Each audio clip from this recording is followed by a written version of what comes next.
حضرت ابن عباس رضی اللہ عنہ سے روایات ہے کہ نبی صلی اللہ علیہ وآلہ وسلم نے فرمایا، میری 2 مرتبہ امامت کی جبریل علیہ السلام نے بیت اللہ کے پاس پہلی مرتبہ ظہر کی نماز میں، جب کہ ہر چیز کا سایہ جوتی کے تسمے کے برابر تھا، پھر عصر کی نماز میں جب کہ ہر چیز کا سایہ اس کی مثل ہو گیا، پھر مغرب کی نماز میں جب کہ سورج غروب ہو گیا، پھر عشاء کی نماز میں جب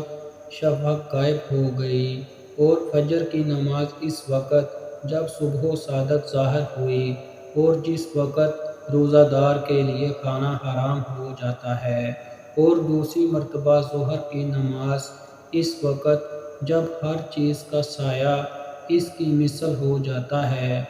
جس وقت کل عصر پر ہی تھی، پھر عصر کی نماز ہر چیز کا سایہ دگنا ہونے پر،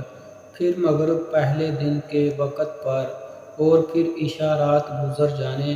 پر، پھر صبح کی نماز اس وقت جب زمین روشن ہو گئی۔ پھر جبریل علیہ السلام میری طرف متوجہ ہو کر کہا، اے محمد، یہ آپ صلی اللہ علیہ وآلہ وسلم سے پہلے انبیاء کا وقت ہے۔